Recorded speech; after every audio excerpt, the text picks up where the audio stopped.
Um milionário chora diante do túmulo da esposa. De repente, uma menina mendiga surge e diz: "Ela está viva!" Tomado por desespero e esperança, ele segue a criança, mas o que ele descobre vai chocar a todos.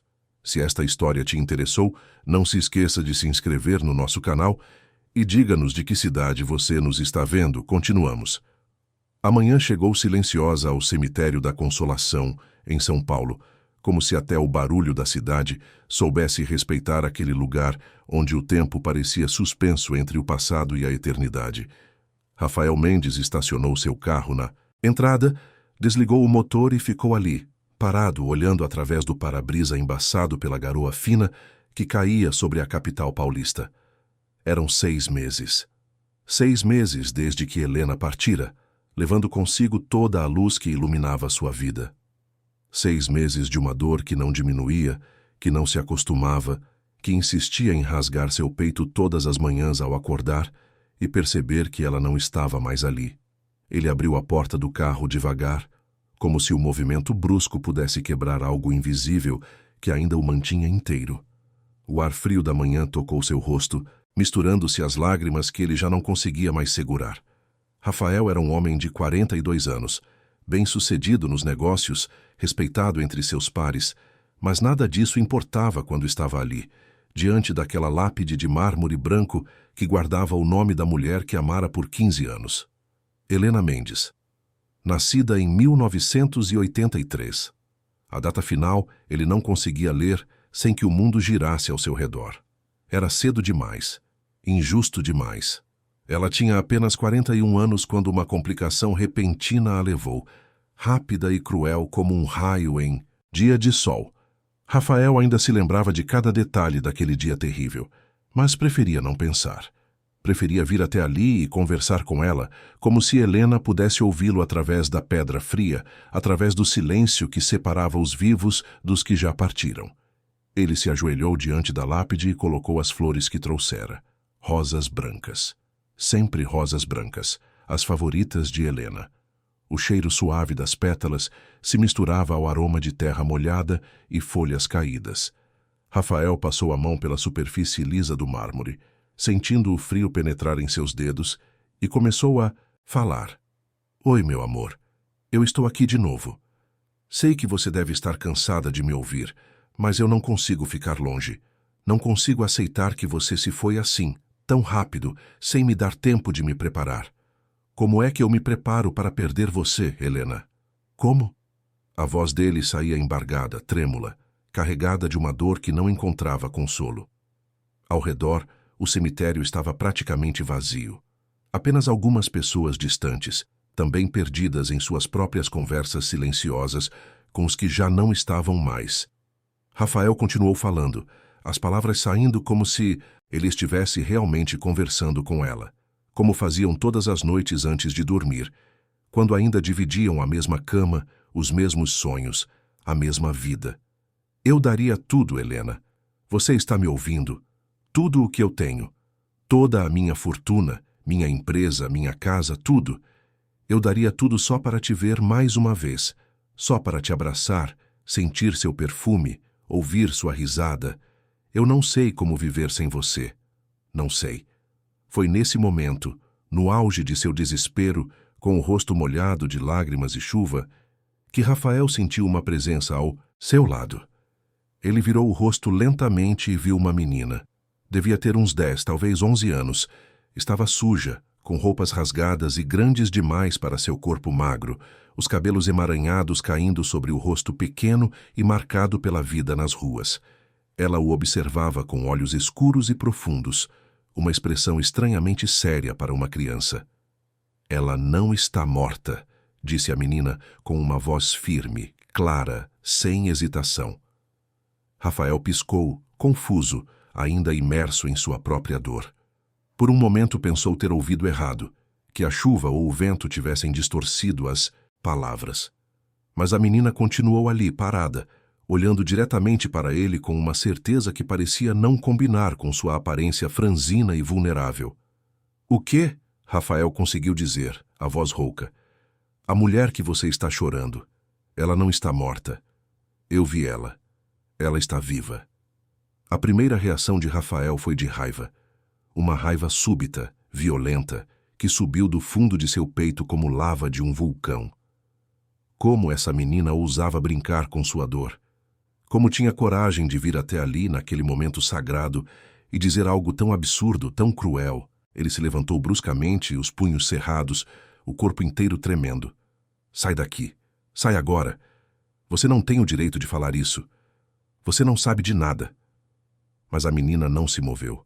Não demonstrou medo. Apenas continuou olhando para ele com aquela mesma expressão serena, como se esperasse exatamente aquela reação. Rafael deu um passo à frente, mas algo o deteve. Talvez fosse o olhar dela. Talvez fosse a forma como ela falava, sem malícia, sem segundas intenções. Havia algo genuíno ali, algo que o fez hesitar. Eu vi ela, repetiu a menina, agora com um tom mais suave, quase compreensivo. Ela vende pastel no terminal Tietê. Toda semana eu vou lá e ela está sempre lá. Parece com a foto da lápide. É igualzinha. Rafael sentiu o chão se mover sob seus pés. Terminal Tietê? Pastel? Aquilo não fazia sentido nenhum. Helena estava ali, enterrada. Ele tinha visto seu corpo ser colocado naquele caixão. Tinha acompanhado todo o processo. Tinha chorado até não ter mais lágrimas. Como podia existir alguém vendendo pastel no terminal? E mesmo que existisse, por que essa menina viria até ele com essa história? Você está mentindo, disse Rafael, mas sua voz não tinha mais a mesma força. Havia dúvida agora, uma dúvida pequena, mas persistente, que começava a crescer em sua mente. Eu não minto, respondeu a menina, cruzando os braços magros sobre o peito. Mas se você quer saber a verdade, me dá comida. Eu estou com muita fome. Rafael olhou para ela com mais atenção. Notou os ossos salientes sob a pele, as olheiras profundas, a sujeira acumulada nas mãos e nos pés descalços. Essa criança estava claramente em situação de rua, sobrevivendo como podia nas ruas de uma cidade gigante e indiferente. Algo dentro dele se comoveu apesar da raiva, apesar da confusão. Helena sempre teve um coração enorme para crianças. Sempre quis adotar, mas nunca conseguiram. Tudo bem, disse Rafael, ainda desconfiado. Vou te dar comida, mas você vai me explicar direito o que está dizendo. Eles deixaram o cemitério juntos, uma imagem estranha. Um homem bem vestido, de terno escuro e sapatos polidos, caminhando ao lado de uma menina de rua, descalça e suja. Rafael a levou até uma padaria próxima, um estabelecimento tradicional de São Paulo, com vitrines cheias de pães, bolos e salgados. Menina entrou atrás dele, os olhos arregalados diante de tanta comida. Pode pedir o que quiser, disse Rafael, sentando-se em uma mesa no fundo. A menina não esperou duas vezes. Pediu um prato de comida, suco, pão, bolo, tudo o que seus olhos conseguiram ver. O atendente olhou com desconfiança, mas Rafael acenou com a cabeça, autorizando. Quando a comida chegou, a menina começou a comer com uma voracidade que partia o coração. Rafael percebeu que ela não comia há dias, talvez semanas. Cada garfada era uma batalha vencida contra a fome que a consumia. Enquanto ela comia, Rafael observava em silêncio. Sua mente estava em tumulto, tentando processar o que havia acontecido. Uma parte dele queria acreditar que aquilo era apenas o delírio de uma criança de rua, uma tentativa de conseguir comida ou dinheiro. Mas havia algo na certeza daquela menina, algo na forma como ela falava, que o impedia de simplesmente descartar suas palavras. Quando ela finalmente terminou de comer, limpou a boca com as costas da mão e olhou para Rafael. Meu nome é Júlia, disse ela. Eu não tenho família. Moro na rua desde que eu era bem pequena. Minha mãe me deixou em uma praça e nunca mais voltou. Sinto muito, disse Rafael e era sincero. Não precisa sentir, respondeu Júlia, encolhendo os ombros. Eu estou acostumada. A rua ensina a gente a se virar. Mas sobre a mulher é verdade. Eu juro, ela está no terminal na área dos ônibus intermunicipais. Tem uma barraquinha de pastel. Ela é igualzinha à foto da lápide. Eu sei porque eu olhei direito quando você estava chorando. Rafael ficou em silêncio por um longo momento. Seu coração batia acelerado. A lógica dizia que aquilo era impossível, mas, e se não fosse? E se houvesse alguma explicação, uma irmã que ele desconhecesse, uma prima? Helena nunca falou muito sobre sua família de origem. Ela tinha sido adotada ainda bebê por uma família tradicional de São Paulo, os Almeida, e crescera com todo o conforto e educação que o dinheiro podia comprar. Mas e antes disso? E se houvesse alguém que ela nunca conheceu? Me leva até lá, disse Rafael, finalmente tomando uma decisão. Você me mostra essa mulher. Júlia assentiu e se levantou. Rafael pagou a conta e os dois saíram da padaria. Ele ofereceu carona no carro. Mas Júlia hesitou antes de aceitar, claramente desacostumada com gestos de bondade. Quando entraram no veículo, ela ficou calada, olhando pela janela, enquanto Rafael dirigia em direção ao terminal Tietê. A viagem durou cerca de 20 minutos no trânsito intenso de São Paulo. Rafael sentia o estômago revirado, uma mistura de esperança e medo consumindo-o por dentro. O que ele faria se realmente encontrasse alguém parecido com Helena? Como reagiria? E se não fosse ninguém? Se fosse apenas uma semelhança superficial que os olhos de uma criança confundiram com identidade? Quando chegaram ao terminal, Júlia saiu do carro com rapidez e começou a caminhar entre a multidão.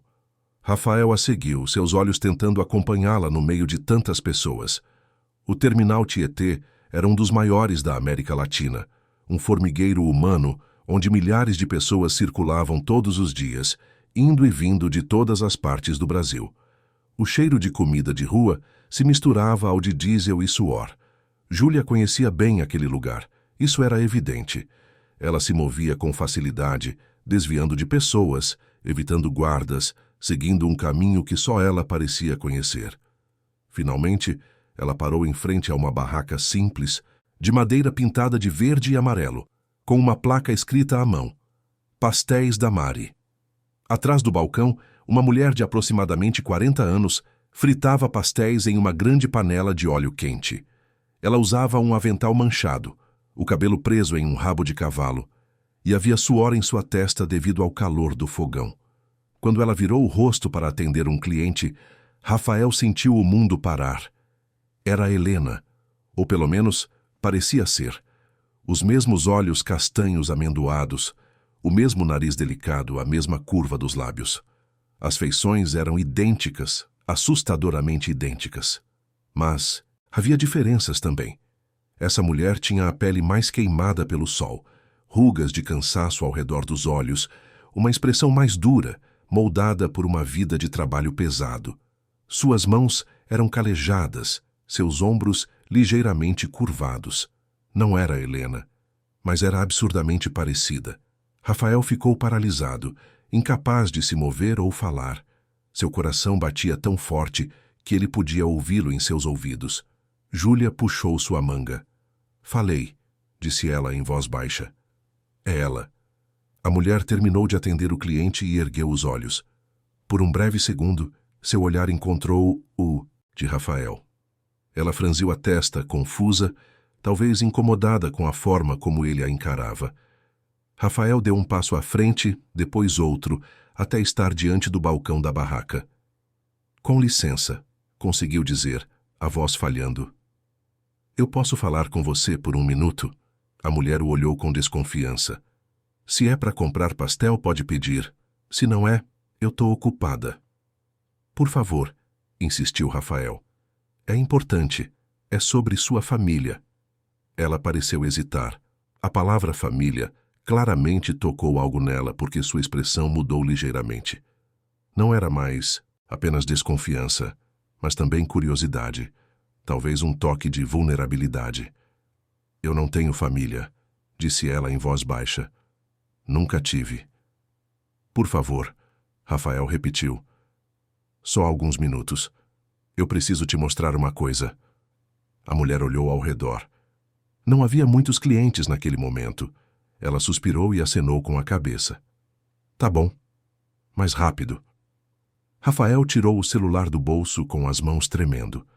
Abriu a galeria de fotos e mostrou a ela uma imagem de Helena, tirada poucos meses antes de sua partida. Na foto, Helena sorria com o cabelo solto ao vento, em um dia de passeio no parque. A mulher pegou o celular, olhou para a foto e empalideceu. Quem é essa? Perguntou ela, a voz agora também tremendo. Era minha esposa, disse Rafael. Ela se chamava Helena, e ela partiu há 6 meses. A mulher continuou olhando para a foto como se estivesse vendo um fantasma.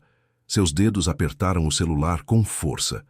Ela é igualzinha a mim, sussurrou. Eu sei, disse Rafael. É por isso que eu estou aqui. Eu preciso entender o que está acontecendo.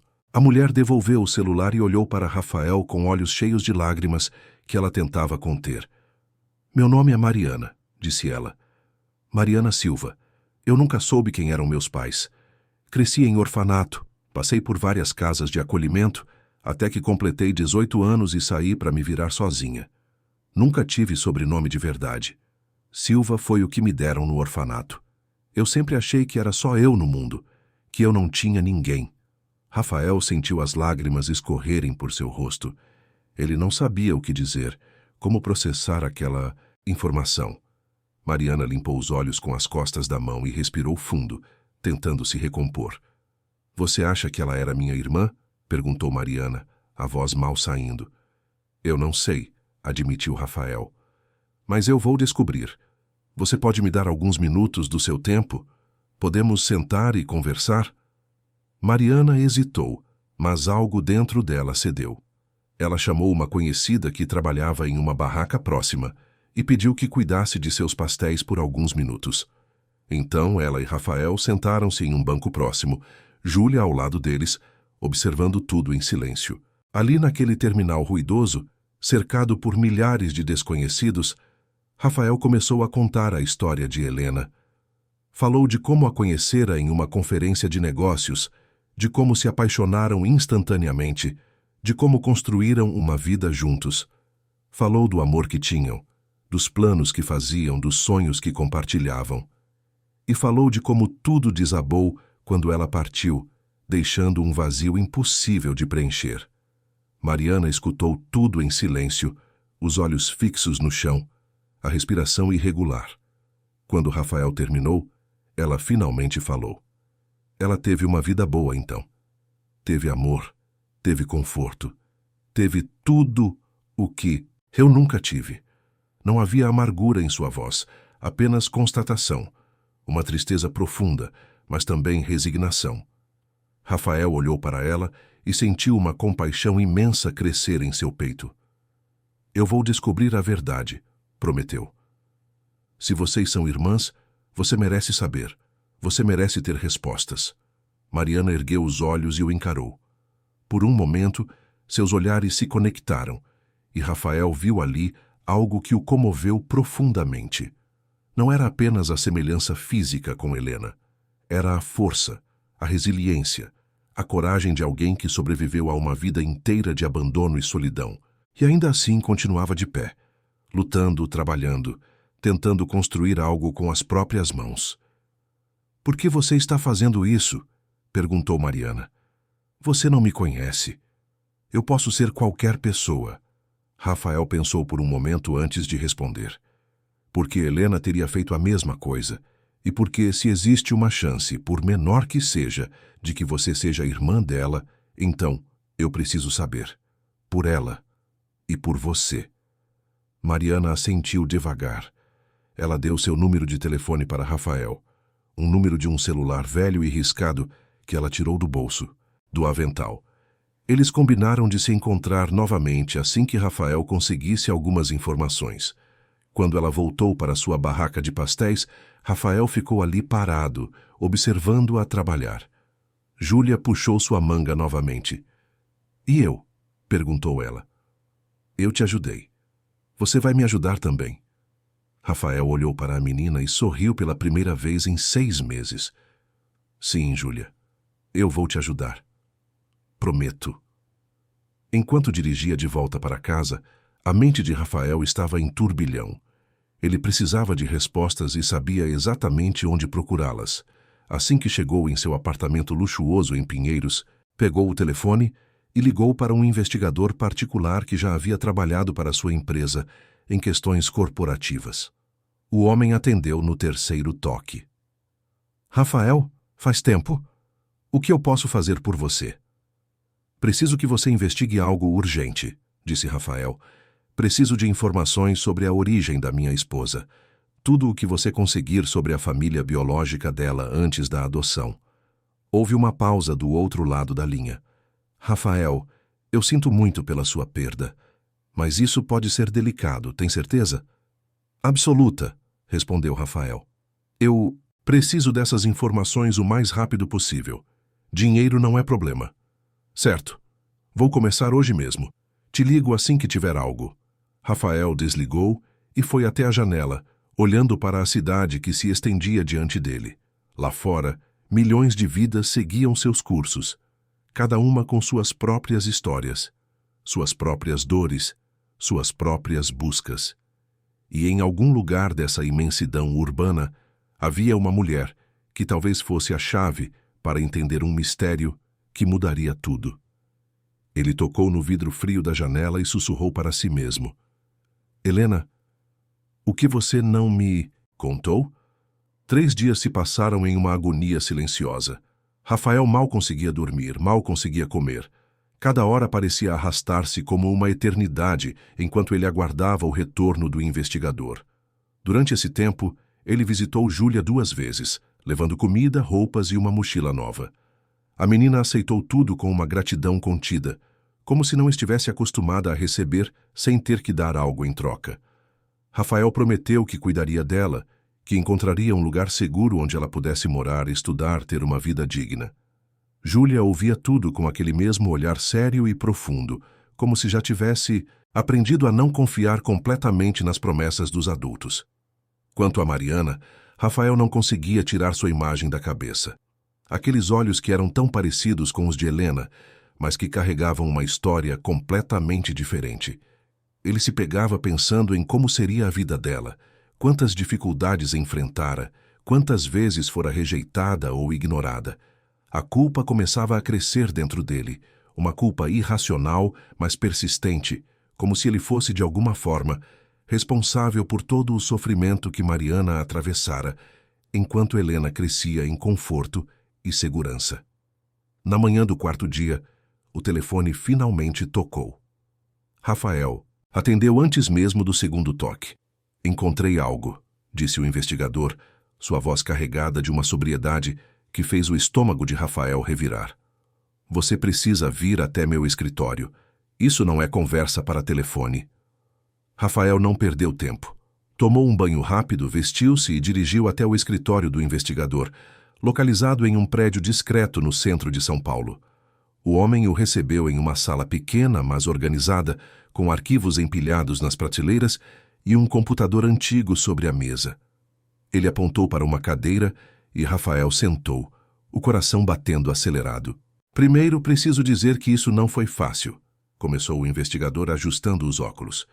Registros de adoção de décadas atrás são complicados. Muitos foram perdidos ou mal arquivados. Mas eu tenho contatos e consegui acessar alguns documentos que confirmam o que você suspeitava. Ele empurrou uma pasta parda pela mesa. Rafael a abriu com mãos trêmulas e começou a ler. Eram cópias de documentos oficiais, certidões, relatórios de assistentes sociais, fotografias antigas e amareladas. Cada página era como uma peça de um quebra-cabeça que finalmente começava a fazer sentido. Helena Almeida, nascida Helena Silva, era gêmea idêntica. Disse o investigador, apontando para uma certidão de nascimento. Nasceu em 1983, em um hospital público de São Paulo, filha de uma mulher chamada Rosa Silva, então com apenas 19 anos. Rosa era extremamente pobre, sem família, sem recursos. Deu à luz 2 meninas gêmeas em condições precárias. Segundo os relatórios, ela tentou criar as 2 por alguns meses, mas não conseguiu. Não tinha dinheiro, não tinha casa, não tinha apoio. Rafael sentia as lágrimas se formarem enquanto lia. A história era ainda mais trágica do que imaginara. Rosa entregou uma das bebês para adoção quando elas tinham cerca de 4 meses, continuou o investigador. Essa bebê foi rapidamente adotada pela família Almeida, que tinha dinheiro e influência. Eles deram a ela o nome de Helena e a registraram como filha legítima. A outra bebê, Mariana, ficou com a mãe por mais alguns meses, mas a situação só piorou. Rosa tentou sobreviver, mas era impossível. Quando Mariana tinha cerca de 1 ano, Rosa a deixou em um orfanato com um bilhete pedindo que cuidassem dela, prometendo voltar. Mas ela nunca voltou. "O que aconteceu com Rosa?" perguntou Rafael, a voz mal saindo. O investigador baixou os olhos. "Ela faleceu poucos anos depois, vivia nas ruas em condições terríveis. Não havia ninguém para reclamar o corpo, então foi enterrada como indigente. Mariana cresceu no sistema de acolhimento, passando de instituição em instituição, sem nunca saber que tinha uma irmã, sem nunca saber que sua mãe tentara desesperadamente mantê-la." Rafael fechou a pasta e cobriu o rosto com as mãos. A dor era avassaladora. Helena nunca soube. Nunca soube que tinha uma irmã gêmea, que em algum lugar de São Paulo existia alguém que carregava o mesmo sangue, o mesmo rosto, mas uma vida completamente oposta. Os Almeida nunca contaram a ela sobre sua origem verdadeira. Criaram-na como se fosse filha biológica, escondendo o passado, protegendo-a talvez, mas também privando-a de saber a verdade. "Tem mais", disse o investigador, hesitante. "Encontrei registros de que Rosa tentou localizar Mariana anos depois, quando conseguiu alguma estabilidade. Ela foi a vários orfanatos, preencheu formulários, mas nunca conseguiu. Mariana já tinha sido transferida várias vezes, os registros estavam confusos, e Rosa não tinha recursos para contratar ajuda. Ela procurou até não poder mais, até que a vida nas ruas a consumiu completamente." Rafael levantou e caminhou até a janela. Lá fora, a cidade continuava seu ritmo frenético, indiferente às tragédias pessoais que se desenrolavam em cada canto, em cada história não contada. Ele pensou em Mariana, em tudo o que ela perdera, sem nunca saber o que poderia ter tido. Pensou em Helena, que vivera uma vida inteira sem conhecer a existência de sua outra metade. E pensou em Rosa, uma mãe que lutara até o fim, que nunca desistira, mas que fora derrotada pela crueldade de um sistema que abandona os mais vulneráveis. "Eu preciso contar a Mariana", disse Rafael virando-se. "Ela merece saber a verdade." "Tem certeza?" perguntou o investigador. "Isso pode ser muito doloroso para ela." "Já é doloroso", respondeu Rafael. "Mas pelo menos agora ela terá respostas. Terá a verdade." Rafael saiu do escritório com a pasta de documentos debaixo do braço. Dirigiu direto para o terminal Tietê, o coração pesado, mas determinado. Quando chegou à barraca de pastéis, Mariana estava lá, como sempre, trabalhando sob o calor do meio-dia. Ela o viu se aproximar e seu rosto mostrou surpresa. "Você voltou", disse ela, limpando as mãos no avental. "Preciso falar com você", disse Rafael. "Em particular, é importante." Mariana hesitou, mas havia algo no tom de voz dele, na expressão de seu rosto, que a fez concordar. Ela pediu para uma vizinha de barraca cobri-la por alguns minutos e seguiu Rafael até uma lanchonete mais tranquila dentro do terminal. Eles se sentaram em uma mesa nos fundos, longe do movimento. Rafael colocou a pasta sobre a mesa e respirou fundo antes de começar. "Mariana, eu descobri a verdade sobre você e Helena, e é uma verdade difícil de ouvir." Ele abriu a pasta e começou a mostrar os documentos um por um, explicando cada detalhe. Mariana ouvia em silêncio, seus olhos percorrendo as páginas, vendo pela primeira vez provas concretas de sua própria existência, de sua origem, de uma história que sempre fora um mistério doloroso. Quando Rafael terminou, Mariana estava chorando silenciosamente, as lágrimas escorrendo por seu rosto, sem que ela fizesse qualquer esforço para contê-las. "Eu tinha uma irmã", sussurrou ela. "Uma irmã gêmea. E eu nunca soube. Ela teve tudo, e eu não tive nada. E agora ela se foi, e eu nem pude conhecê-la." Rafael estendeu a mão e tocou a dela sobre a mesa. "Eu sei que isso é injusto. Eu sei que nada do que eu diga vai mudar o passado ou diminuir a dor. Mas você não está mais sozinha, Mariana. Você tem uma história agora. Você sabe de onde veio. E se você me permitir, eu gostaria de ajudá-la." Mariana ergueu os olhos confusa. "Por que você faria isso? Você não me deve nada." "Eu devo a Helena", respondeu Rafael. E eu devo a você, porque vocês eram irmãs e porque ninguém deveria ter que enfrentar a vida sozinho da forma como você enfrentou. Mariana retirou a mão e enxugou as lágrimas com as costas do pulso. Ela olhou para os documentos espalhados sobre a mesa, para aqueles nomes e datas que finalmente davam sentido a décadas de perguntas sem resposta. Minha mãe tentou me encontrar, disse ela, a voz quebrando. Ela não me abandonou de verdade. Ela tentou. Ela tentou, confirmou Rafael. Até o fim. Eles ficaram em silêncio por um longo tempo, cada um imerso em seus próprios pensamentos. Finalmente Mariana falou novamente. O que você quer fazer agora?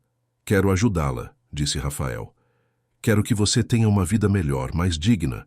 Você não precisa trabalhar naquela barraca sob o sol todos os dias, se não quiser. Posso ajudá-la a abrir um negócio melhor, ajudá-la a quitar dívidas, dar suporte, sem pedir nada em troca, só porque é o certo a fazer.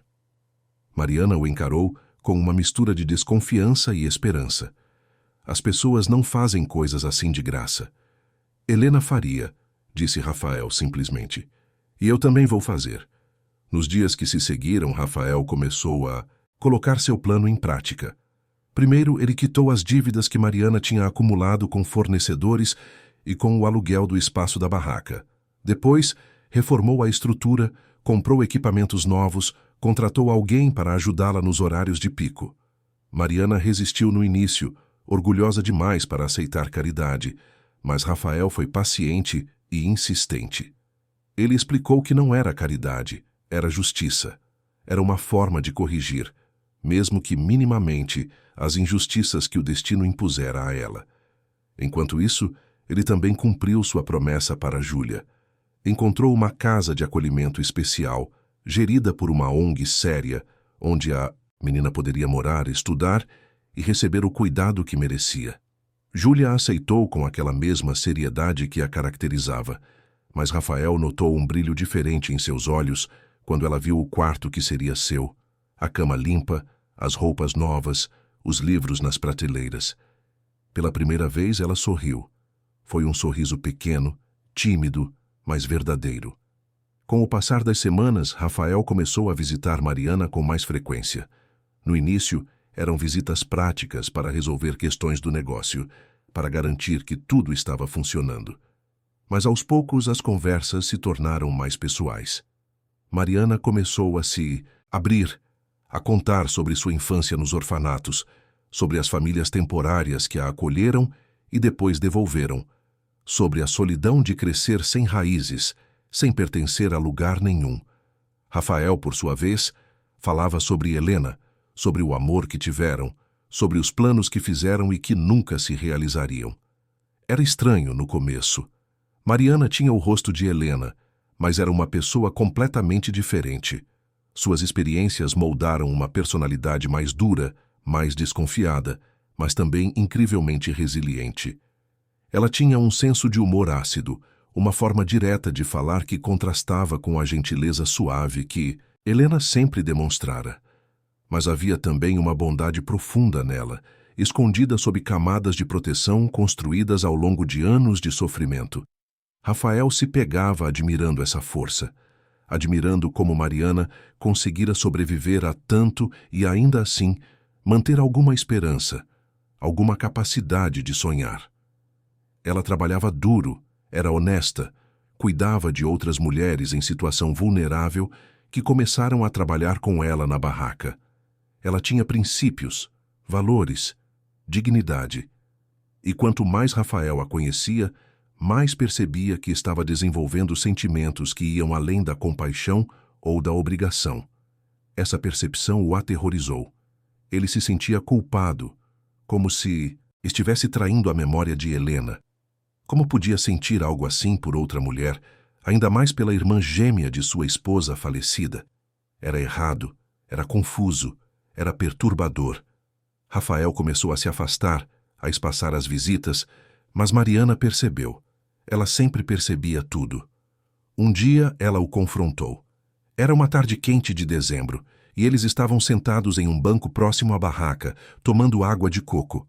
Mariana virou-se para ele e disse sem rodeios: Você está fugindo de mim, por quê? Rafael hesitou. Ele não sabia como explicar o turbilhão de sentimentos que o consumia, mas Mariana merecia honestidade. Porque eu estou confuso, admitiu ele.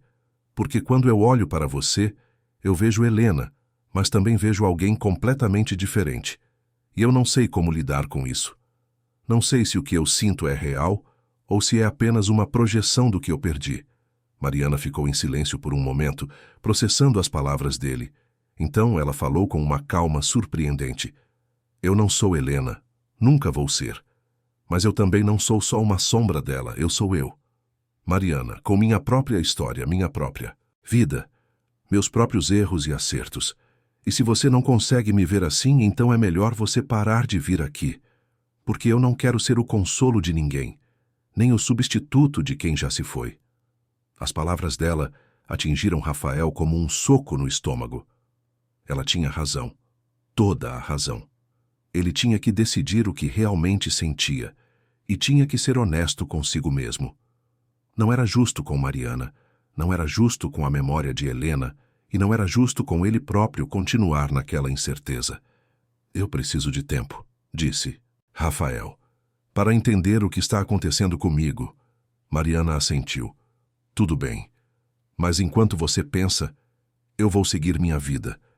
Eu aprendi que não posso ficar esperando pelas decisões dos outros. Tenho que fazer minhas próprias escolhas. Rafael foi embora daquele encontro com o coração ainda mais pesado. Ele passou dias refletindo, revirando suas emoções, tentando separar o que era luto do que era genuíno. Visitou o túmulo de Helena várias vezes, conversou com ela como sempre fazia, pediu sinais, pediu perdão, pediu orientação. E em uma dessas visitas, enquanto o sol se punha sobre o cemitério, tingindo tudo de laranja e dourado, Rafael finalmente teve clareza. Ele amara Helena com cada fibra de seu ser. Esse amor nunca ia desaparecer, nunca ia ser substituído. Mas Helena se fora, e ele ainda estava vivo. E estar vivo significava ter o direito de sentir, de se conectar, de seguir em frente. O que ele sentia por Mariana era diferente do que sentira por Helena, mas não era menos real. Era um sentimento novo, construído sobre respeito, admiração e uma conexão genuína que crescera entre dois sobreviventes de perdas devastadoras. Rafael voltou ao terminal Tietê alguns dias depois. Encontrou Mariana trabalhando como sempre, mas ela não estava sozinha.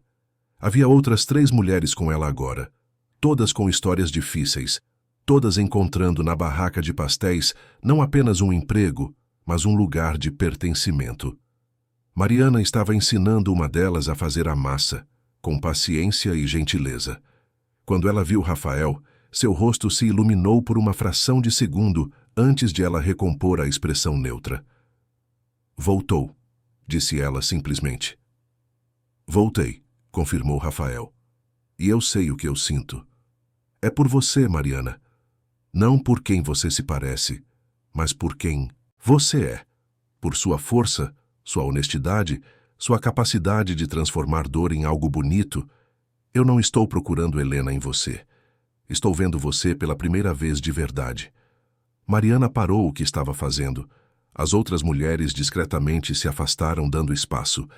Ela encarou Rafael por um longo momento, seus olhos buscando sinceridade, buscando verdade. E então, pela primeira vez desde que se conheceram, ela sorriu. Foi um sorriso pequeno, cuidadoso, mas genuíno. Isso é muita pressão para alguém que só sabe fazer pastel, disse ela, tentando aliviar a tensão com humor. Rafael riu, e foi a primeira vez em meses que ele riu de verdade.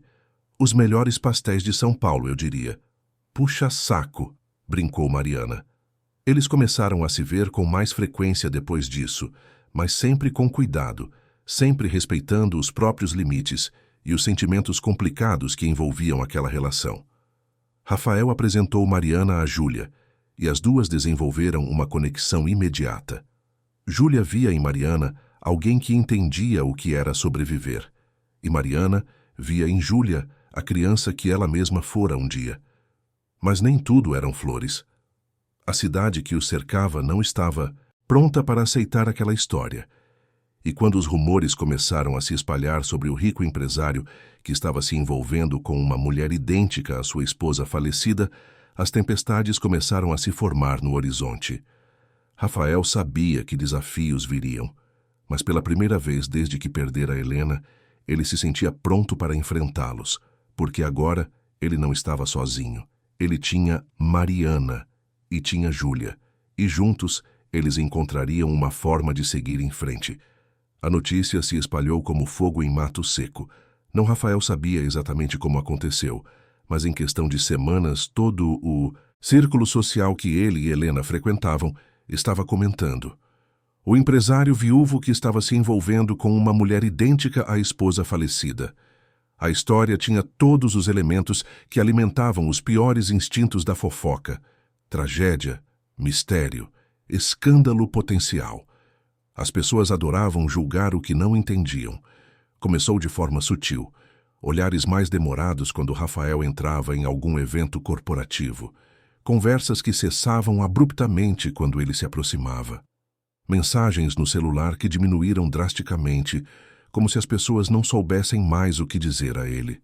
Rafael tentou ignorar, tentou manter a cabeça erguida e seguir sua vida, mas era difícil.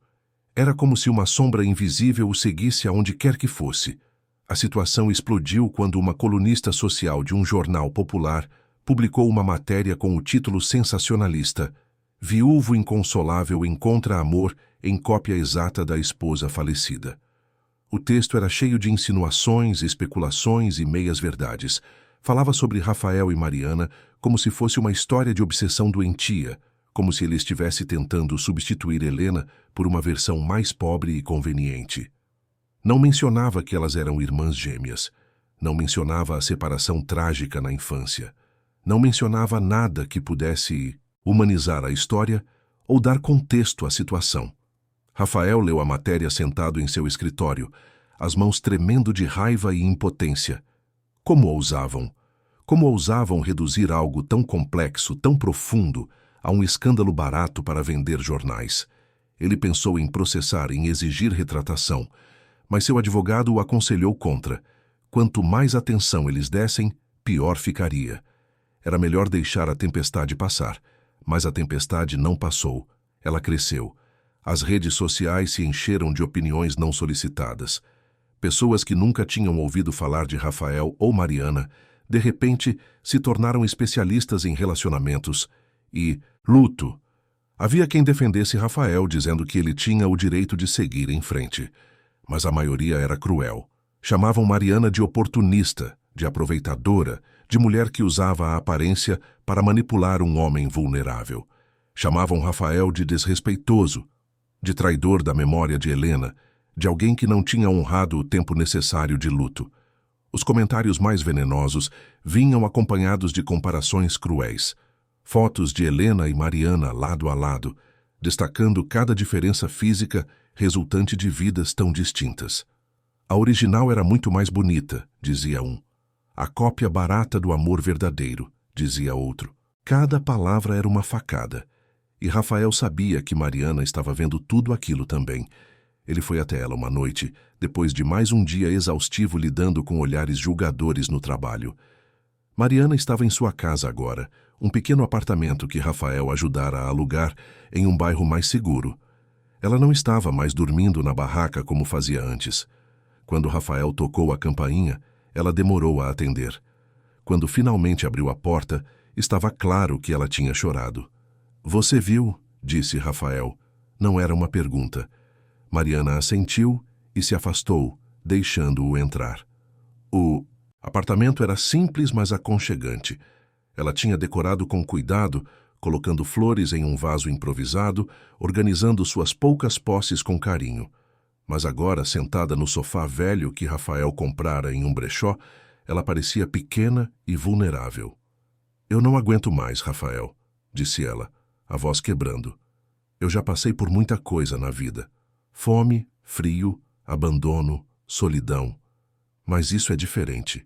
Isso é cruel de um jeito que eu não estava preparada. As pessoas me odeiam sem nem me conhecer. Elas acham que eu sou algum tipo de monstro que está se aproveitando da sua dor. Rafael sentou ao lado dela e pegou sua mão. Eu sei, e eu sinto muito. Eu nunca quis que você passasse por isso. Não é sua culpa, disse Mariana, mas havia amargura em sua voz. Ou talvez seja.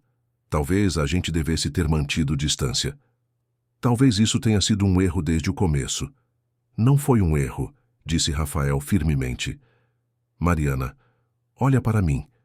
O que a gente sente é real. O que a gente construiu juntos é real. Não importa o que os outros pensem ou digam. Eles não vivem nossas vidas. Eles não sabem o que passamos. Mas eles têm poder, respondeu Mariana. Poder de destruir reputações, de fazer as pessoas te olharem diferente, de te isolar. Você tem um negócio, Rafael. Você tem responsabilidades, e eu estou me tornando um peso para você. Você nunca foi e nunca será um peso, disse Rafael apertando sua mão. Se alguma coisa você me salvou. Você me deu uma razão para seguir em frente quando eu achava que tinha perdido tudo. Mariana o encarou, os olhos cheios de lágrimas não derramadas. E, Helena? O que ela pensaria de tudo isso? A pergunta ecoou no silêncio do apartamento. Rafael pensou por um longo momento antes de responder. Helena me amava. E ela te amaria também, se tivesse tido a chance de te conhecer. Ela era generosa, bondosa, sempre quis construir uma família grande e cheia de amor. Se ela estivesse aqui, tenho certeza de que ficaria feliz em saber que encontrei você, que encontrei sua irmã, e que eu não estou mais sozinho. Mariana finalmente deixou as lágrimas caírem. Rafael a abraçou, e eles ficaram assim por um longo tempo, encontrando conforto, um no outro em meio ao caos que os cercava. Mas o pior ainda estava por vir. Poucos dias depois, Rafael recebeu uma ligação de Augusto Almeida, pai adotivo de Helena. A voz do homem era dura, repleta de raiva contida. Precisamos conversar, pessoalmente. Hoje. Rafael concordou e eles marcaram de se encontrar em um restaurante elegante no centro de São Paulo. Quando Rafael chegou, Augusto já estava lá, sentado em uma mesa nos fundos, acompanhado de sua esposa, Beatriz. Os dois tinham sido sempre gentis com Rafael durante o casamento com Helena, mas agora seus rostos estavam fechados. Hostes! Rafael, cumprimentou Augusto sem se levantar para apertar a mão. Augusto, Beatriz. Rafael respondeu, sentando-se. Vocês queriam falar comigo. Queremos que você pare, disse Beatriz, indo direto ao ponto. Sua voz tremia de emoção. Pare com essa loucura. Pare de manchar a memória da nossa filha. Rafael sentiu a raiva subir, mas se controlou. Eu não estou manchando a memória de ninguém. E Mariana era irmã de Helena. Vocês sabem disso. Nós não sabemos de nada, interrompeu Augusto. Essa mulher pode ser qualquer pessoa. Pode estar usando você, manipulando você com essa história de irmã gêmea. Você já pensou nisso? Eu tenho as provas, disse Rafael, mantendo a voz firme.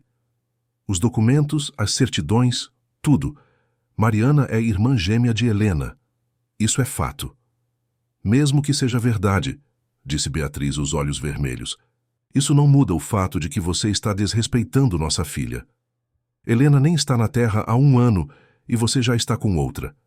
E ainda por cima, uma que se parece exatamente com ela. Isso é doentio, Rafael. Você não vê?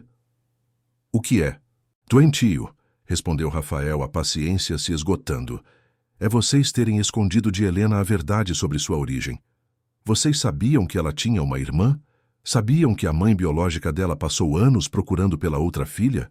Vocês roubaram de Helena a chance de conhecer sua própria família. O silêncio que seguiu foi pesado. Augusto e Beatriz trocaram olhares, e Rafael percebeu que tinha acertado um nervo. Nós fizemos o que era melhor para Helena, disse Augusto finalmente. Demos a ela uma vida que a mãe biológica nunca poderia ter dado. Educação, oportunidades, amor. Protegemos ela de um passado doloroso que não traria nada de bom. Não era decisão de vocês, disse Rafael. Era dela. E agora ela se foi sem nunca ter tido a chance de fazer essa escolha. Beatriz começou a chorar silenciosamente. Augusto colocou a mão sobre a dela, mas seu rosto permaneceu duro. Nós vamos fazer tudo ao nosso alcance para proteger o legado de Helena, disse ele. Se você continuar com essa mulher, vamos tomar medidas legais. Vamos questionar qualquer tentativa de incluí-la em heranças ou propriedades. Vamos usar nossa influência para garantir que ela não se aproveite de você ou da memória da nossa filha. Mariana não quer nada de vocês, disse Rafael, levantando-se. E nem eu. Vocês podem usar toda a influência que quiserem. Não vai mudar nada. Eu vou estar ao lado dela, independentemente do que vocês façam. Ele saiu do restaurante sem olhar para trás, o corpo inteiro tremendo de adrenalina e raiva. A ameaça dos Almeida não era vazia. Eles tinham dinheiro, conexões, advogados caros. Podiam tornar a vida de Rafael muito difícil se quisessem. Mas ele não se importava mais. Estava cansado de viver de acordo com as expectativas dos outros. Enquanto isso, Mariana enfrentava seus próprios demônios. A exposição pública trouxe de volta traumas antigos. A sensação de não ser suficiente, de ser sempre a segunda opção, a que foi deixada para trás.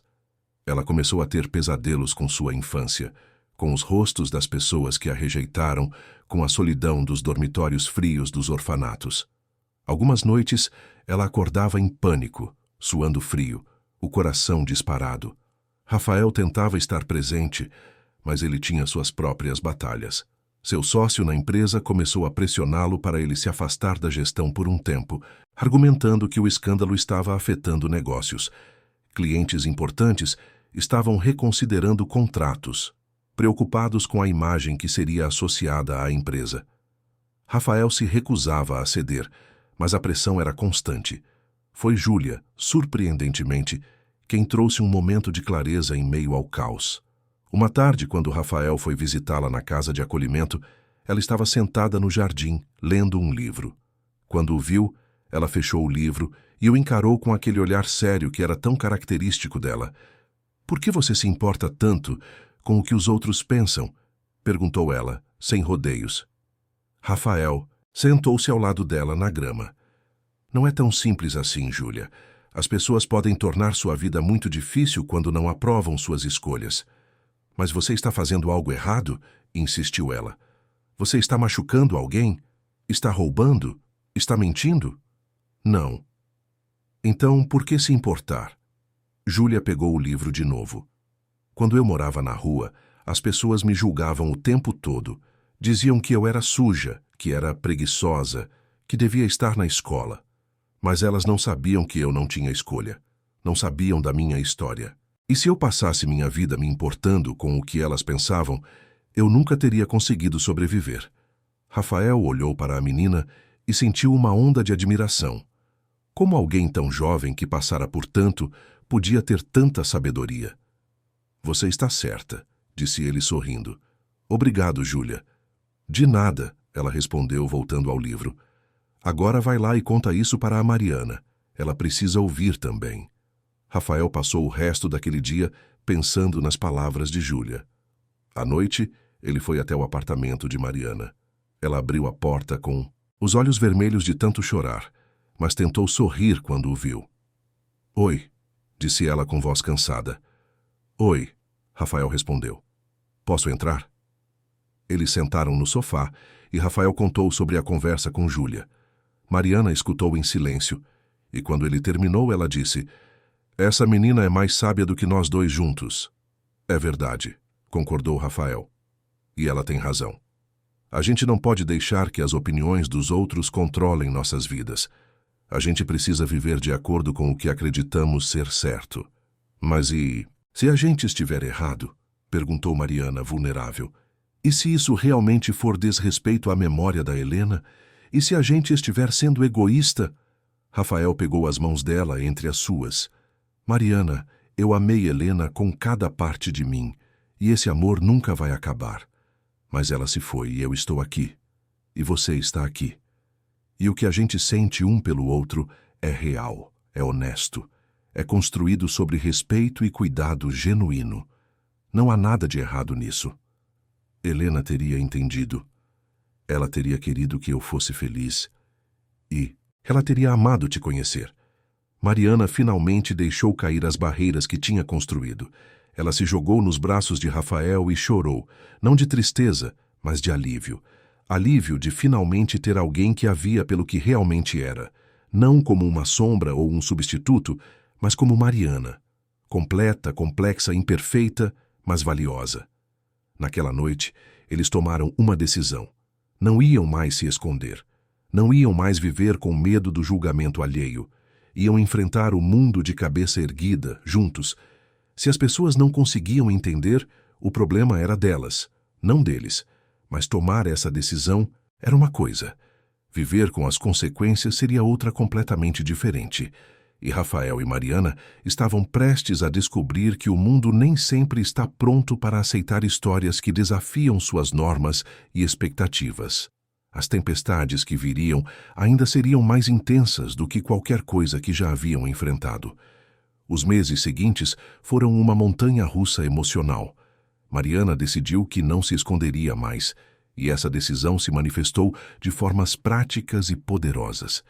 Ela transformou sua barraca de pastéis em algo maior do que um simples negócio. Tornou-se um ponto de referência para mulheres em situação vulnerável que precisavam de uma oportunidade, de um recomeço, de alguém que acreditasse nelas quando ninguém mais acreditava.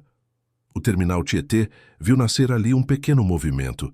Mariana contratou mais 3 mulheres, todas com histórias difíceis. Tinha Sandra, que fugira de um relacionamento abusivo e vivia escondida com 2 filhos pequenos. Tinha Conceição, uma senhora de 50 anos que perdera tudo depois que a empresa onde trabalhou por 20 anos faliu. E tinha Renata, uma jovem mãe solteira que tentava equilibrar faculdade noturna com a necessidade de sustentar um bebê. Juntas, elas criaram mais do que uma barraca de comida. Criaram uma rede de apoio, um espaço onde podiam falar sobre suas dores sem julgamento, onde podiam sonhar novamente, onde aprendiam umas com as outras a sobreviver e prosperar. Mariana ensinava receitas, dividia os lucros de forma justa, ajudava com questões práticas como documentação e acesso a serviços sociais. Ela se tornou não apenas uma empregadora, mas uma líder comunitária. O sucesso da iniciativa não passou despercebido. Um jornal de bairro fez uma matéria positiva sobre o trabalho de Mariana, destacando como ela estava mudando vidas. A reportagem chamou a atenção e mais mulheres começaram a procurá-la. Algumas queriam trabalhar, outras apenas buscavam orientação ou um ouvido amigo. Mariana atendia a todas com a mesma paciência e generosidade, lembrando-se de quando ela própria não tinha ninguém a quem recorrer. Mas nem tudo eram flores. O crescimento da barraca incomodou outros comerciantes do terminal. Havia um grupo de homens que há anos dominavam o comércio informal naquela área, cobrando taxas não oficiais, controlando os melhores pontos, intimidando quem ousasse desafiar sua autoridade. Eles não gostaram de ver uma mulher, ainda por cima uma que estava gerando tanto buzz positivo, ocupando um espaço que eles consideravam seu território. Começaram com intimidações sutis. Cartazes que Mariana colava anunciando promoções eram arrancados durante a noite. Clientes eram abordados por esses homens com histórias falsas sobre a qualidade da comida. Fornecedores começaram a receber ameaças veladas para não venderem ingredientes para ela.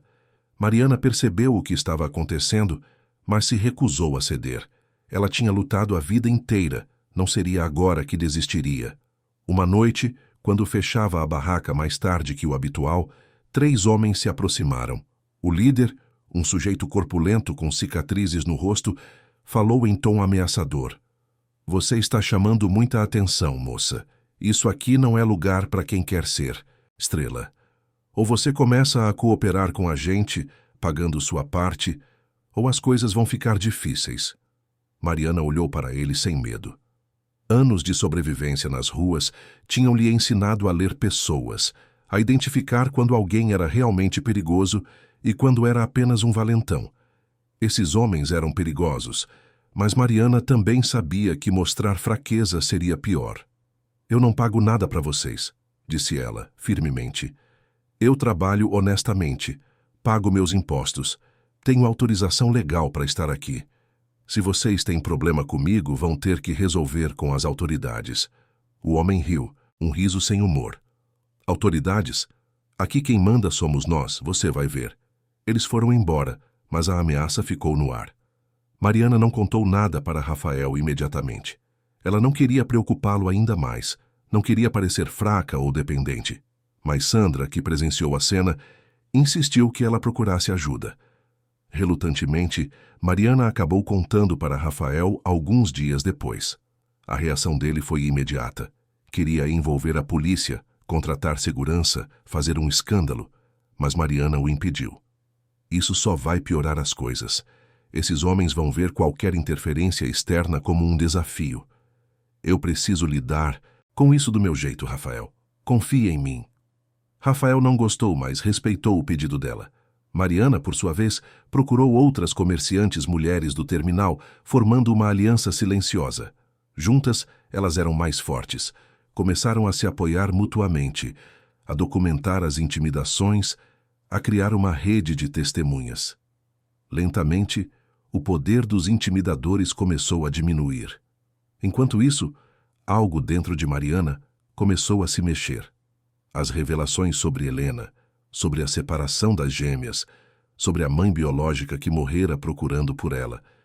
Tudo isso havia aberto uma ferida que ela não sabia que existia. Mariana passou a pensar constantemente em Rosa, sua mãe. Quem ela era? Como era sua voz? Tinha os mesmos olhos? As mesmas mãos? Mariana não tinha nenhuma lembrança dela, nenhuma foto, nenhum registro que não fossem documentos frios e burocráticos. Uma noite, ela compartilhou esses pensamentos com Rafael. Estavam sentados no pequeno apartamento dela, uma vela acesa sobre a mesa, criando sombras dançantes nas paredes. Eu queria saber mais sobre ela, disse Mariana, a voz suave. Sobre Rosa. Quem ela realmente era além dos relatórios que você trouxe? Deve ter alguém que se lembra dela, alguém que possa me contar alguma coisa. Rafael segurou a mão dela. A gente pode tentar encontrar. Vamos voltar ao investigador. Vamos procurar pessoas que possam ter conhecido ela. Se houver alguma pista, a gente vai achar. E assim começou outra jornada. Rafael contatou novamente o investigador, mas dessa vez com um objetivo diferente. Não procuravam apenas documentos, mas histórias vivas, memórias, pessoas que tivessem cruzado o caminho de Rosa Silva. Foi uma busca difícil. Rosa vivera nas margens da sociedade, em lugares onde as pessoas vêm e vão sem deixar rastros. Mas o investigador era bom no que fazia. Depois de semanas de pesquisa, ele encontrou uma pista. Uma mulher chamada Dona Luzia, que trabalhara em um dos abrigos por onde Rosa passara nos últimos anos de sua vida. Dona Luzia tinha agora 70 e poucos anos, estava aposentada e morava em uma casa simples na zona leste de São Paulo. Quando Rafael e Mariana chegaram até ela, a senhora os recebeu com surpresa, mas também com uma bondade natural. Rosa Silva, Dona Luzia repetiu o nome, os olhos se enchendo de lágrimas. Nossa, faz tanto tempo! Mas eu me lembro dela, sim, como poderia esquecer? Eles se sentaram na sala pequena, mas arrumada. Dona Luzia serviu café e biscoitos e começou a contar. Rosa era uma moça tão bonita, apesar de tudo o que passou. Tinha uns olhos grandes e tristes, mas quando sorria, iluminava tudo ao redor. Ela chegou no abrigo onde eu trabalhava meio perdida, falando de uma filha que tinha deixado em algum lugar e que precisava encontrar. Ninguém levava muito a sério, sabe como é. Muita gente que passa por situações difíceis acaba criando histórias. Mas Rosa era diferente. Ela não inventava nada, era tudo verdade. Mariana ouvia cada palavra com atenção redobrada, absorvendo cada detalhe como se estivesse montando um quebra-cabeça da própria identidade. Ela ficou conosco uns 6 meses, continuou Dona Luzia. Trabalhava como podia, fazia faxinas, lavava roupas, guardava cada centavo que conseguia para poder pagar um advogado que a ajudasse a encontrar a filha. Ela mostrava uns papéis velhos, certidões, dizendo que a menina devia estar com uns 12, 13 anos na época. Mas o sistema é complicado, sabe? Os registros se perdem, as crianças são transferidas. Rosa bateu em tantas portas, mas nunca a encontrou. E o que aconteceu com ela? Perguntou. Mariana, a voz mal saindo. Dona Luzia suspirou fundo. Ela ficou doente. Uma infecção que não foi tratada direito, porque ela não tinha dinheiro para médicos particulares, e os hospitais públicos estavam sempre lotados. Quando finalmente conseguiu atendimento, já estava grave demais. Ela não tinha mais forças para lutar. Eu estava lá quando ela partiu. Foi no hospital público mesmo, num corredor cheio de gente, sem ninguém da família, só eu segurando a mão dela. As lágrimas escorriam pelo rosto de Mariana, sem que ela tentasse contê-las.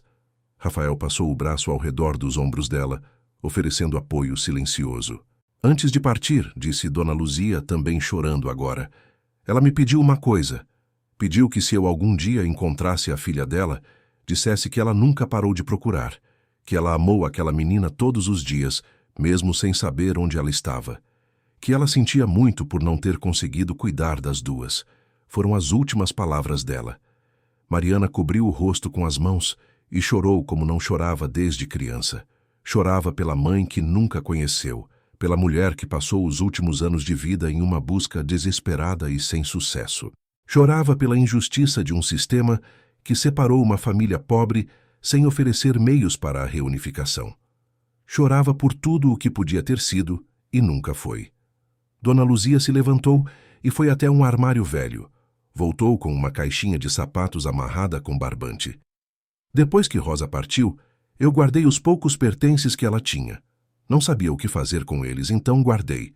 Sempre pensei que um dia alguém poderia aparecer procurando. Acho que esse dia chegou.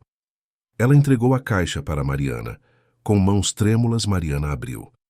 Dentro havia algumas roupas velhas e gastas, um rosário simples e uma foto pequena e desbotada. Na foto, uma jovem Rosa sorria, segurando 2 bebês nos braços. As gêmeas, Mariana e Helena, com apenas alguns meses de vida. Ela carregava essa foto para todo lugar, disse Dona Luzia. Dizia que era a prova de que suas meninas existiram, de que ela não estava louca. Mariana segurou a foto como se fosse o objeto mais precioso do mundo. Ali estava sua mãe, jovem e cheia de esperança, antes que a vida a quebrasse. Ali estavam elas, as 2 irmãs que o destino separara cruelmente. Pela primeira vez, Mariana tinha uma conexão tangível com seu passado, uma prova de que ela tinha sido amada, mesmo que nunca tivesse sentido esse amor. Obrigada, conseguiu dizer, olhando para Dona Luzia. Obrigada por cuidar dela, por estar lá no final, por guardar essas coisas. Você não sabe o quanto isso significa para mim. Dona Luzia sorriu através das lágrimas. Ela teria ficado tão feliz em saber que você está bem, que você sobreviveu, que você construiu uma vida. Quando saíram da casa de Dona Luzia, Mariana segurava a caixa contra o peito como se fosse um tesouro inestimável. Rafael dirigiu em silêncio, respeitando o momento dela. Só quando chegaram de volta ao apartamento, Mariana finalmente falou. Minha mãe me procurou. Ela nunca desistiu de mim. Nunca, confirmou Rafael. E ela teria muito orgulho da mulher que você se tornou. Naquela noite, Mariana colocou a foto de Rosa em uma moldura simples e a posicionou ao lado da foto de Helena que Rafael lhe dera semanas atrás. 2 mulheres que ela nunca conheceu em vida, mas que agora faziam parte de sua história, de sua identidade. Ela olhou para as 2 fotos por um longo tempo, sentindo algo se curar dentro dela. Não era o fim da dor, mas era o começo da aceitação. Os dias seguintes trouxeram uma nova Mariana, mais confiante, mais enraizada, mais consciente de quem era e de onde vinha. Ela começou a falar abertamente sobre sua história para as mulheres que trabalhavam com ela, compartilhando suas dores, mas também suas vitórias. Isso criou uma intimidade maior, um senso de comunidade que fortaleceu a todas. Mas o mundo exterior continuava hostil. Os Almeida não desistiram de suas tentativas de interferir. Contrataram advogados para questionar a legitimidade da relação entre Rafael e Mariana, tentando provar que ela o estava manipulando. Investigadores particulares começaram a seguir Mariana, procurando qualquer coisa que pudesse ser usada contra ela. Foi uma invasão de privacidade terrível, mas Mariana tinha a consciência limpa. Não havia nada em seu passado ou presente que pudesse ser distorcido em algo realmente condenável. Júlia continuava sendo uma presença constante e estabilizadora. Ela visitava Mariana regularmente, ajudava na barraca aos fins de semana e trazia uma perspectiva jovem e refrescante para tudo. Um sábado, enquanto ajudava a preparar pastéis, Júlia fez uma pergunta direta. Vocês vão se casar? Mariana quase deixou cair a massa que estava enrolando. O quê? Júlia, de onde você tirou isso? É meio óbvio, disse Júlia, encolhendo os ombros. Vocês se gostam, ficam juntos o tempo todo, cuidam um do outro. Não é isso que pessoas que se amam fazem? Mariana olhou para Rafael, que tinha parado o que estava fazendo e também a encarava. Houve um momento de silêncio carregado de significado. É complicado, disse Mariana finalmente. As pessoas não aceitariam bem. As pessoas não aceitaram nada até agora, respondeu Júlia com uma lógica implacável. E vocês continuaram juntos mesmo assim. Então por que deixar que elas decidam o que vocês podem ou não fazer? Rafael sorriu. Aquela menina tinha um talento especial para ir direto ao ponto. Ela tem razão, você sabe, disse ele para Mariana. Eu sei, respondeu Mariana. Mas eu tenho medo, Rafael. Medo de que isso seja rápido demais, intenso demais. Medo de que a gente esteja sendo impulsivo por causa de tudo que aconteceu. Rafael se aproximou e pegou as mãos dela, ignorando a massa de pastel que grudava em seus dedos. Mariana, nada do que a gente viveu foi impulsivo. Foi difícil, foi doloroso, mas cada passo foi consciente. Eu te escolho todos os dias. Não porque você se parece com Helena, mas porque você é você. Porque sua força me inspira, porque sua bondade me cura, porque quando estou com você eu sinto que posso enfrentar qualquer coisa. Mariana sentiu as lágrimas subirem novamente, mas dessa vez eram lágrimas de felicidade. Eu também te escolho, sussurrou. Júlia aplaudiu, quebrando o momento romântico com sua praticidade característica. Ótimo! Então, quando é o casamento? Posso ser madrinha? Eles riram. E naquele momento, cercados pelo cheiro de pastéis fritando e pelo barulho do terminal ao redor, sentiram algo que há muito não sentiam. Esperança. Esperança de que, apesar de todos os obstáculos, apesar de todo o julgamento, eles conseguiriam construir algo bonito juntos. Mas a paz era sempre temporária. Na semana seguinte, uma nova onda de ataques nas redes sociais surgiu. Dessa vez, eram mais coordenados, mais viciosos. Alguém estava claramente pagando para espalhar notícias falsas, criando perfis falsos, que acusavam Mariana de coisas terríveis. Diziam que ela tinha um passado criminoso, que usava drogas, que tinha roubado dinheiro de Rafael. Nada era verdade, mas a lama estava sendo jogada com tanta força que parte dela inevitavelmente grudava. Rafael contratou advogados especializados em difamação digital para combater as acusações e rastrear a origem dos ataques. Não foi surpresa quando descobriram que o dinheiro vinha de uma conta ligada à família Almeida. Eles tinham ido longe demais, e agora havia provas suficientes para processá-los. Quando Rafael confrontou Augusto com as evidências, o homem finalmente quebrou.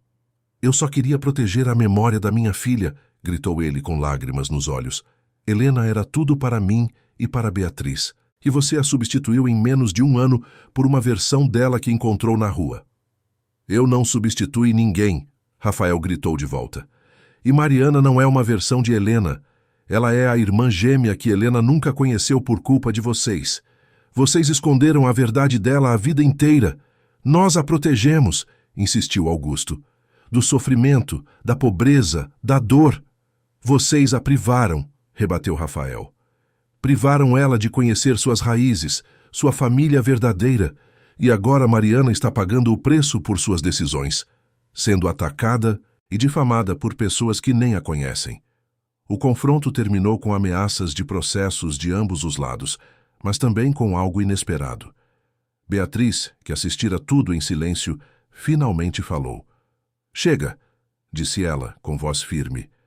Chega, Augusto. Ele está certo. Nós erramos.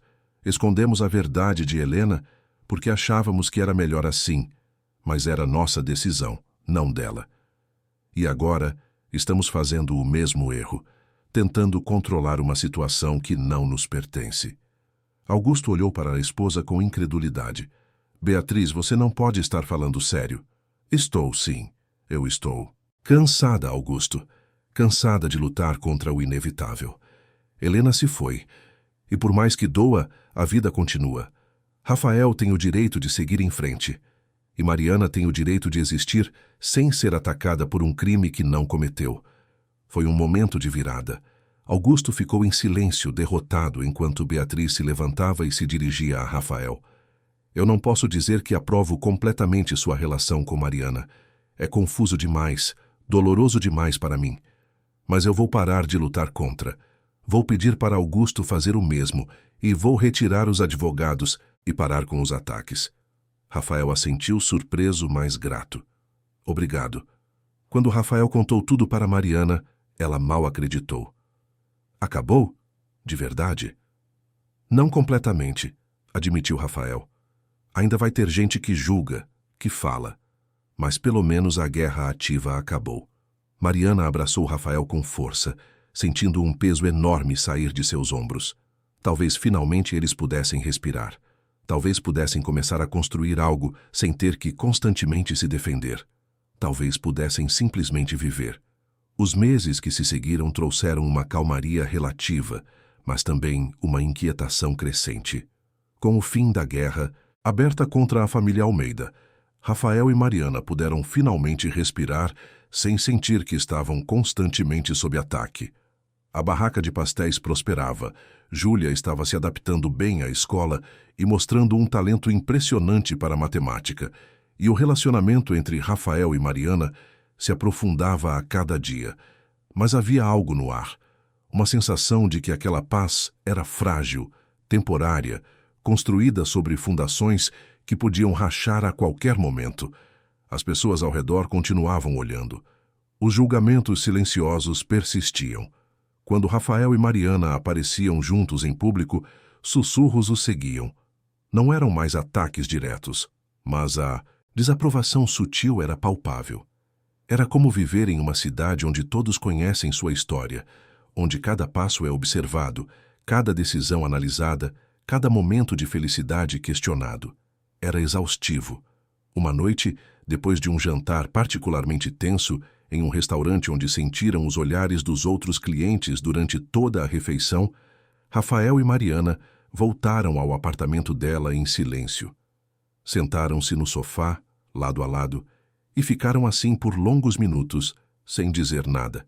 Foi Mariana quem quebrou o silêncio.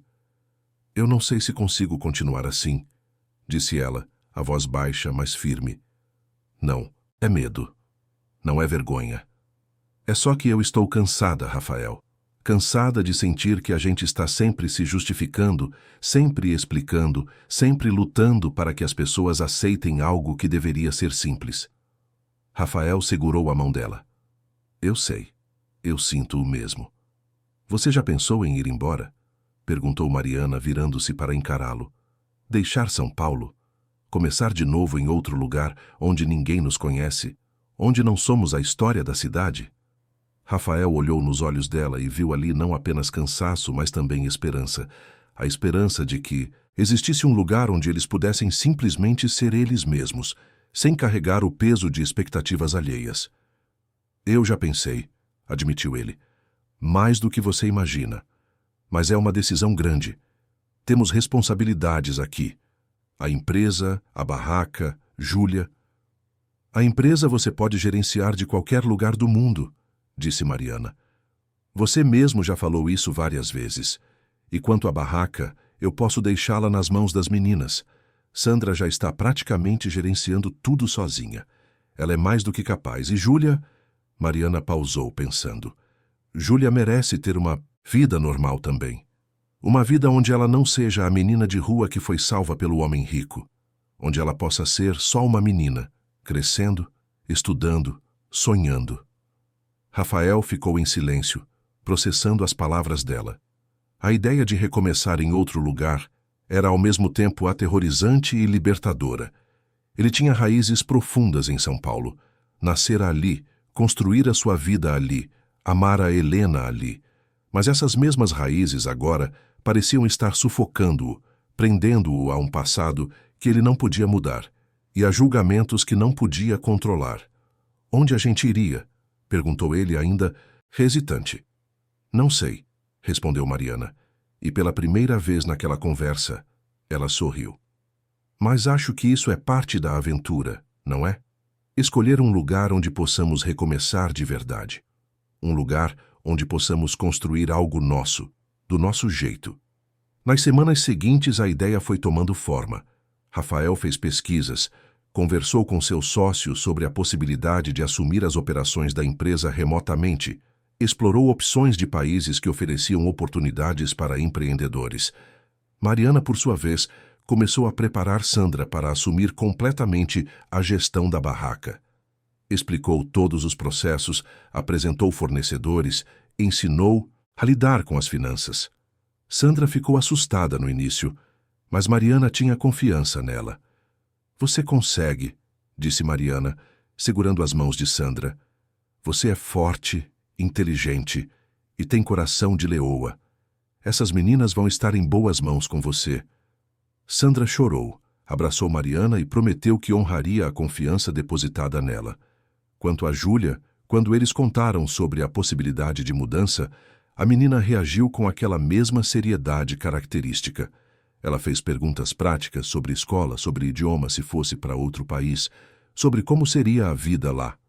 Mas no fundo de seus olhos, Rafael e Mariana viram algo que raramente aparecia: animação genuína. A chance de recomeçar completamente era algo que Júlia, com sua história de abandono, entendia profundamente. Talvez melhor do que qualquer um deles. Eu vou com vocês, disse ela simplesmente. Vocês são minha família agora. Eu vou para onde vocês forem. A decisão final veio em uma manhã de domingo. Rafael acordou cedo e foi até o cemitério da Consolação, algo que não fazia há algumas semanas. Ajoelhou-se diante da lápide de Helena e começou a falar, como sempre fazia. Helena, eu preciso te dizer uma coisa. Eu vou embora, vou deixar São Paulo, vou começar uma vida nova em outro lugar, com Mariana, com Júlia. E eu sei que isso pode parecer que eu estou fugindo, ou que estou abandonando você de alguma forma, mas não é isso. Eu nunca vou te abandonar. Você vai sempre estar aqui. Ele tocou o peito sobre o coração. Mas eu não posso continuar vivendo preso ao passado. Não posso continuar deixando que o que os outros pensam controle minha vida. Você me ensinaria isso, eu sei que sim. Você sempre foi corajosa, sempre foi livre. E agora eu preciso ser também. Ele ficou ali por mais alguns minutos em silêncio, sentindo o vento suave da manhã tocar seu rosto. E então, algo estranho aconteceu. Uma paz profunda o invadiu, como se uma parte dele que estava presa finalmente se libertasse. Ele sentiu de uma forma que não conseguia explicar racionalmente que Helena a aprovava, que ela queria que ele fosse feliz, que ela entendia. Rafael se levantou, tocou a lápide uma última vez e sussurrou. Obrigado, meu amor, por tudo. Eu vou fazer você se orgulhar.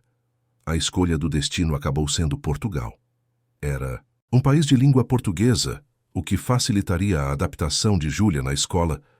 Tinha um programa atrativo para empreendedores estrangeiros e oferecia uma qualidade de vida que permitiria a todos recomeçarem sem perder completamente a conexão cultural com o Brasil. Além disso, Lisboa era uma cidade linda, acolhedora e grande o suficiente para oferecer oportunidades, mas pequena o suficiente para não se sentirem perdidos. Os próximos meses foram um turbilhão de preparativos. Vistos, documentação, venda de propriedades, organização de móveis e pertences. Rafael decidiu vender seu apartamento em São Paulo e manter apenas alguns investimentos que podia gerenciar remotamente. Mariana fez uma grande festa de despedida na barraca, reunindo todas as mulheres que tinha ajudado ao longo dos meses, celebrando o que construíram juntas. Houve lágrimas, abraços, promessas de manter contato. Sandra assumiu oficialmente a barraca, e sob sua gestão continuou a crescer e ajudar ainda mais mulheres. A semente que Mariana plantara continuaria florescendo mesmo sem ela. Júlia, apesar da empolgação, teve seus momentos de medo. Uma noite, alguns dias antes da viagem, ela procurou Mariana. "E se eu não me adaptar?" perguntou ela vulnerável. "E se as crianças de lá não gostarem de mim? E se eu não conseguir aprender bem o português de Portugal?" Mariana sentou-se com ela e a abraçou. "Júlia, você sobreviveu às ruas de São Paulo. Você enfrentou fome, frio, perigo e saiu mais forte. Não existe nada em Lisboa que você não consiga superar. E além disso, você não vai estar sozinha. Nós vamos estar juntos. Sempre. Promete?" "Prometo." Na véspera da viagem, Rafael organizou um último encontro. Convidou os poucos amigos verdadeiros que manteve durante toda a turbulência e, surpreendentemente, Beatriz Almeida também apareceu. Ela trouxe uma caixa de madeira antiga. "Isso pertencia a Helena", disse ela, entregando a caixa para Rafael. "São algumas joias de família, cartas que ela escreveu quando era mais jovem, fotos. Eu achei que você gostaria de levar. E talvez, se algum dia quiser, possa compartilhar essas memórias com Mariana. Afinal, ela é irmã de Helena. Merece conhecer a irmã que nunca teve a chance de encontrar." Rafael ficou profundamente emocionado. Agradeceu a Beatriz e, naquele momento, sentiu que um ciclo finalmente se fechava. O dia da partida amanheceu nublado, mas sem chuva. No aeroporto de Guarulhos, uma pequena multidão se reuniu para se despedir. Sandra e as outras mulheres da barraca estavam lá. Dona Luzia também conseguiu ir. Alguns colegas de trabalho de Rafael e até mesmo Beatriz apareceu mais uma vez. As despedidas foram emocionantes. Abraços longos, lágrimas abundantes, promessas de visitas futuras. Júlia abraçou cada pessoa, com uma intensidade que revelava o quanto aquele momento significava para ela. Ela estava deixando para trás a única cidade que conhecera, mas estava ganhando uma família que escolhera ficar com ela.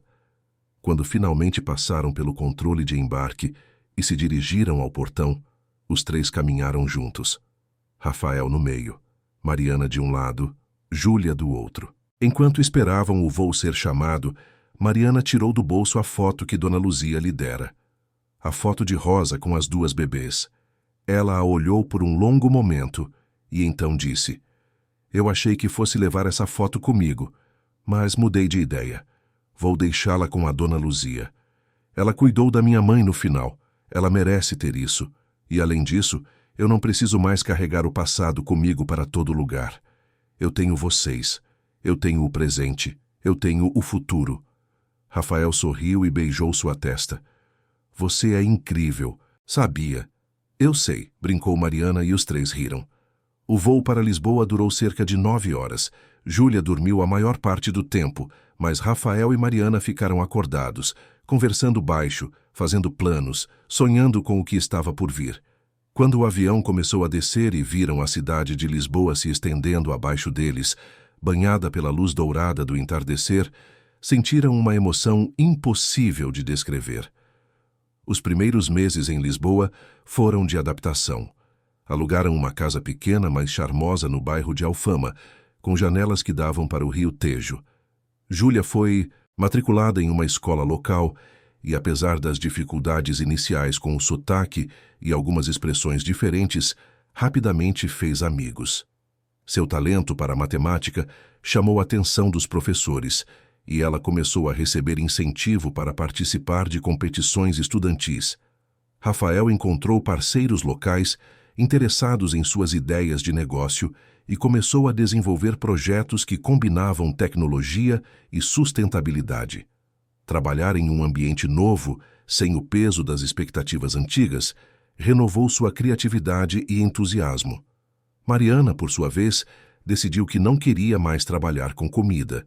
Queria algo diferente, algo que refletisse essa nova fase de sua vida. Acabou encontrando sua vocação em trabalho social. Começou a voluntariar em organizações que ajudavam imigrantes e refugiados a se adaptarem em Portugal, usando sua própria experiência de superação e recomeço para inspirar e orientar outras pessoas.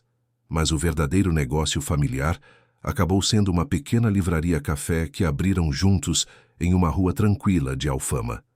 Rafael cuidava da parte administrativa, Mariana gerenciava o dia a dia e criava eventos culturais, e Júlia, nos fins de semana, ajudava atendendo clientes e organizando as prateleiras. Era modesto, mas era deles. Construído com as próprias mãos, com amor e dedicação. A livraria rapidamente se tornou um ponto de encontro para a comunidade local. Faziam saraus literários, noites de música ao vivo, rodas de conversa sobre diversos temas. Conheceram pessoas incríveis, fizeram amizades verdadeiras, criaram laços que não eram baseados em quem eles eram no passado, mas em quem escolhiam ser no presente. 6 meses depois da mudança, em uma noite especialmente bonita, com o céu estrelado e o som distante do fado vindo de um restaurante próximo, Rafael pediu Mariana em casamento. Não foi algo grandioso ou espalhafatoso. Eles estavam em casa, depois de um jantar simples que prepararam juntos, quando Rafael se ajoelhou e disse: Mariana Silva, você transformou minha dor em alegria, meu passado em futuro. Você me mostrou que é possível recomeçar sem esquecer, que é possível amar novamente sem trair quem amamos antes. Você é minha companheira, minha parceira, minha família, e eu quero passar o resto da minha vida ao seu lado. Quer se casar comigo? Mariana chorou, sorriu e disse sim. Júlia, que assistiu tudo da porta do quarto, apareceu aplaudindo e gritando que queria ser madrinha de verdade agora. O casamento aconteceu alguns meses depois, em uma cerimônia simples e íntima, em uma pequena igreja em Lisboa. Estavam presentes apenas pessoas verdadeiramente importantes. Alguns amigos que fizeram em Portugal, Dona Luzia, que conseguiu viajar para estar lá, Sandra, que veio representando todas as mulheres da barraca, e Beatriz, que surpreendentemente aceitou o convite e compareceu com um presente singelo, mas significativo. Uma carta que Helena tinha escrito anos atrás sobre o que esperava do amor verdadeiro. A carta terminava dizendo que esperava que Rafael fosse sempre feliz, não importasse o que acontecesse. Durante a cerimônia, Rafael e Mariana incluíram um momento especial. Acenderam 2 velas, uma em memória de Helena, outra em memória de Rosa. 2 mulheres que nunca se conheceram em vida, mas que foram essenciais para que aquele momento existisse. 2 mulheres que, de formas diferentes, ensinaram sobre amor, sacrifício e esperança. Júlia foi madrinha, como prometido. Ela leu um pequeno texto que ela mesma escreveu sobre o significado de família, sobre como família não é apenas quem compartilha sangue, mas quem compartilha vida, escolhas e coração. Não havia um olho seco na igreja quando ela terminou. Depois do casamento, a vida seguiu seu curso natural. Júlia cresceu, tornou-se uma adolescente brilhante e engajada socialmente. Ganhou uma bolsa para estudar engenharia em uma universidade portuguesa e continuou morando com Rafael e Mariana. A livraria Café prosperou e abriu uma segunda unidade. Rafael vendeu sua parte na empresa original no Brasil e investiu todo o seu tempo e recursos em projetos sociais que realmente importavam para ele. Mariana encontrou paz em ser simplesmente quem era, não mais a mulher pobre, não mais a sombra de uma irmã morta, não mais a controversa amante do viúvo rico. Apenas Mariana, uma mulher que amava, era amada e vivia com propósito e dignidade. Anos se passaram. Um dia, já em uma manhã tranquila de primavera, Rafael acordou antes de todos. Saiu para a pequena varanda de sua casa e olhou para a cidade que agora era seu lar. Lisboa acordava lentamente, os sons suaves da vida começando mais um dia. Ele pensou em tudo o que tinha vivido, em todas as perdas e ganhos, em todas as tempestades e calmarias. Dentro de casa, pendurado na parede da sala, havia 2 pequenos altares. Em um, a foto de Helena, sorrindo eternamente naquele dia de passeio no parque. No outro, a foto de Rosa, que Dona Luzia acabou devolvendo para Mariana anos depois, dizendo que ela precisava mais daquela memória do que qualquer outra pessoa. 2 mulheres, 2 histórias, 2 destinos que se cruzaram através do impossível. Rafael voltou para dentro e encontrou Mariana já acordada, preparando café na cozinha. Ela sorriu ao vê-lo, aquele sorriso que ele nunca se cansava de ver, e ele a abraçou por trás, beijando seu pescoço. "Bom dia, meu amor." "Bom dia," ela respondeu, virando-se para beijá-lo de verdade. Júlia apareceu pouco depois, já vestida para ir à universidade, falando animadamente sobre um projeto de pesquisa que estava desenvolvendo. Eles tomaram café juntos, conversaram, riram, fizeram planos para o dia. Era uma manhã como tantas outras, simples, comum, mas cheia de um amor que tinha sido forjado através do sofrimento e da superação. Antes de sair, Rafael parou diante do altar de Helena, olhou para a foto dela e sussurrou: "Obrigado por ter existido, por ter me amado, por ter me ensinado que o amor verdadeiro não prende, mas liberta. Você está comigo sempre, mas agora eu sei que está tudo bem, que eu fiz a escolha certa, que eu honrei você ao escolher viver, não morrer com você." Mariana apareceu ao seu lado e pegou sua mão. Juntos olharam para as duas. Fotos. Elas teriam se amado, disse Mariana suavemente, se tivessem tido a chance. "Tenho certeza disso", concordou Rafael. Eles saíram de casa juntos, Rafael indo para uma reunião sobre um novo projeto social, Mariana para uma palestra que daria em uma escola sobre superação e recomeço. Júlia já tinha partido para a universidade. Na porta, antes de se separarem, os três se abraçaram rapidamente. "Te amo", disse Rafael. "Também te amo", respondeu Mariana. "Vocês são melosos demais", brincou Júlia, mas sorria. E assim eles seguiram, cada um para seu caminho, mas sempre conectados por laços invisíveis, mas inquebráveis. Uma família que não nasceu do sangue ou das circunstâncias tradicionais, mas da escolha deliberada de se amarem, se apoiarem e construírem juntos algo bonito em meio aos destroços do que a vida lhes impusera. Em uma manhã silenciosa, muitos anos atrás, um homem devastado pela perda visitara o túmulo de sua esposa. Uma menina faminta lhe contara um segredo impossível. E desse encontro improvável, dessa revelação inesperada, nascera algo que ninguém poderia prever. Não a substituição de um amor por outro, mas a expansão do coração para abrigar novas formas de amar, novas formas de viver, novas formas de ser. A esposa falecida permaneceu presente, não como sombra ou comparação, mas como ponte entre passado e futuro. A irmã gêmea encontrou não apenas a história que lhe fora roubada, mas também a família que sempre mereceu ter. E a menina abandonada descobriu que pertencer não depende de nascimento, mas de escolha. 3 vidas que poderiam ter sido consumidas pela tragédia foram, ao contrário, transformadas pela coragem de enfrentar julgamentos, pela determinação de seguir em frente e pela compreensão profunda de que a verdadeira família nasce não do sangue, mas da escolha e da coragem de seguir em frente. Fim da história. Queridos ouvintes, esperamos que a história de Rafael, Mariana e Júlia tenha tocado o seu coração. Se você se emocionou, deixe seu like, inscreva-se no canal e conte nos comentários o que mais te marcou. Todos os dias trazemos histórias intensas como essa, que revelam o lado mais profundo da alma humana. Te esperamos no próximo episódio.